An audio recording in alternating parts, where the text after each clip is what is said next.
Right now, someone is talking to you, and you can't make them stop. They've been with you your entire life. They narrate what you do. They judge you. They comfort you. They argue with you at 3 in the morning when you're trying to sleep. They rehearse that conversation you had this morning, before it ever happened. They replayed the one from last night, after it was already over. And here's the disturbing part. You've never once questioned who they actually are. You can feel them right now, reading these words. A voice inside your skull, sounding them out, even though the room around you is completely silent. You just heard the word silent in that voice, didn't you? So let's start with a simple question. Whose voice is that? The easy answer is obvious. It's just thinking. That's all inner speech is. Your thoughts, wearing the costume of language. Nothing mysterious. Everybody does it. And for a long time, that's what scientists assumed too. But then they looked closer, and the easy answer fell apart. Because thought and inner speech are not the same thing. You can think without words. You know exactly what a spiral staircase looks like, but you didn't need a sentence to know it. You reach for a doorknob in the dark and find it, without narrating a single word. So if thinking doesn't require a voice, then why is there a voice at all? Here's the first twist. When researchers put people in brain scanners and asked them to talk silently to themselves, something strange lit up. Not just the thinking regions, the speaking regions, the same neural machinery you'd use to actually move your mouth and push air across your vocal cords. Which means, when you talk to yourself, you are not simply thinking, you are talking. Your brain is running the full performance of speech, and then, at the very last moment, muting it. Think about the last time you rehearsed an argument in the shower. The comeback, the perfect line. You could hear it. You could almost feel your jaw moving. That wasn't imagination. That was a performance your brain fully staged and then swallowed a heartbeat before it reached the air.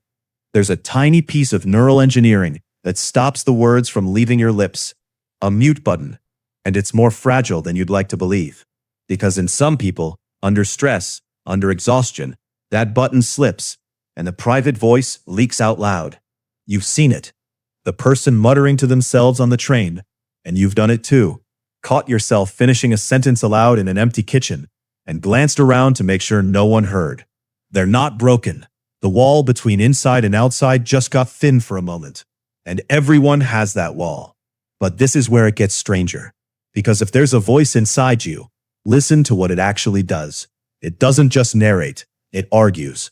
I should go to sleep. No. One more video. I need to stop eating this. Just one more bite. Get up. Just 5 more minutes. Get up now. 5 more minutes. Send the message. Don't send it. Read it back. Delete it. Send it anyway. Stop and really notice that. 2 voices, 2 opinions, in one head. You've stood in front of an open fridge you weren't even hungry for and heard both sides of it. You've set an alarm the night before full of resolve and then woken up and been talked out of it by the same mind that said it. If the voice were simply you, one person, one mind, one self, then who exactly is disagreeing with whom? Who's arguing? And more importantly, who wins?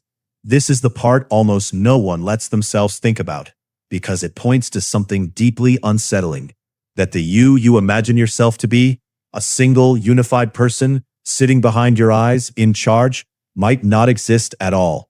Modern cognitive science keeps circling the same disturbing conclusion. The mind isn't one thing. It's a committee, a crowd of competing systems, each with its own goal, each pulling in its own direction. One wants sleep. One wants the dopamine of one more episode. One wants to text back instantly. One is terrified to look desperate. One wants safety. One wants the risk. You already know this crowd. It's the part of you that promises to start the diet on Monday and the part that orders the fries on Tuesday. The part that says I'm fine while another part is quietly screaming. The part that forgives someone while another part keeps the receipt. And the voice in your head?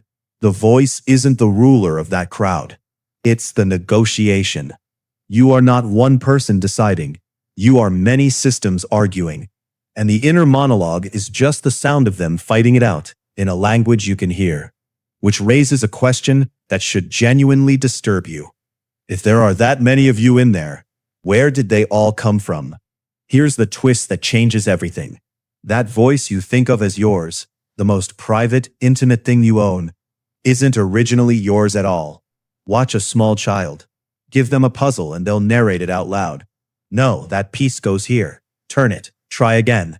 Good job. Talking to themselves, coaching themselves, out loud, for everyone to hear. Then, around the age of 7, something happens.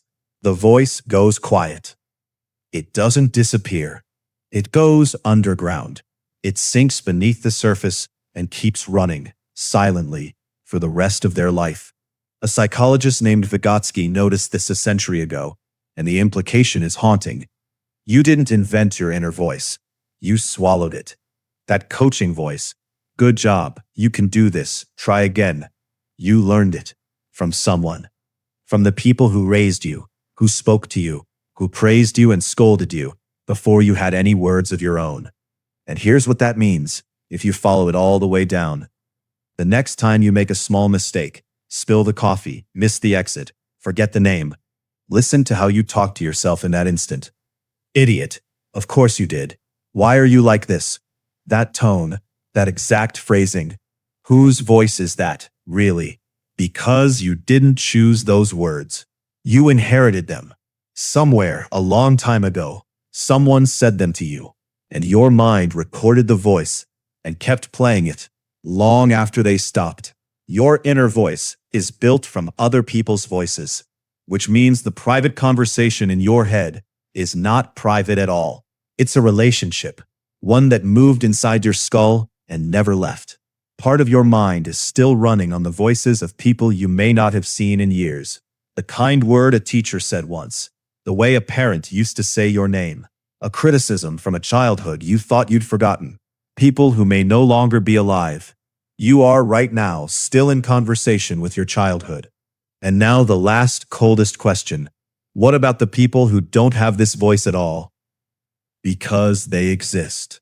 Scientists gave the condition a name only recently. Anendophasia. No inner monologue. No narration. Silence, where yours is running non-stop. And there are millions of them. Walking around, working, loving, thinking, completely fine. Try to imagine it for a second. No voice rehearsing this sentence before you say it. No little narrator commenting on your day. You decide to stand up, and you simply stand, with no words attached. You remember a face without a name whispering beside it. Can you even picture that? A mind that quiet? If you can't, that's the point. You're using the voice to try to imagine life without the voice. And that forces a terrifying possibility. If a person can think without the voice, then the voice was never thinking itself. It was just one particular interface, one way the mind chose to talk to itself. And if it's just an interface, it can fail. Because there's a delicate signal in the brain, a tiny tag that stamps every inner word with a single label. This one is mine. This voice is coming from me. Damage that tag, and nothing about the voice changes, except the label. Your own thoughts start arriving as if spoken by a stranger. The exact same inner voice you've heard your whole life suddenly feels like it belongs to someone else. Someone outside you. Someone in the room. The distance between talking to yourself and hearing voices is one broken tag. That's all that's holding the wall up. So let's go back to the beginning. This was never really about talking to yourself. Because to talk to yourself, something impossible has to happen. Your mind has to split in two. There has to be a speaker, and there has to be a listener. Someone who says the words, and someone who hears them. Every waking second, you are both. You are the one narrating, and you are the one being narrated to. Notice it happening right now. There's a voice reading this, and there's someone else behind it, listening, quietly watching the voice do its work. Turn around and look at that listener. You can't. The moment you try, it becomes the voice again. So which one is you? The voice or the one listening to the voice? One speaks, one receives, and somewhere between them, something calls itself you. But there is a crack. You just can't see it, because you are it. You are not the voice, and you are not simply the one who listens. You are the strange, flawless illusion that they were ever the same person. So here's what I want you to do.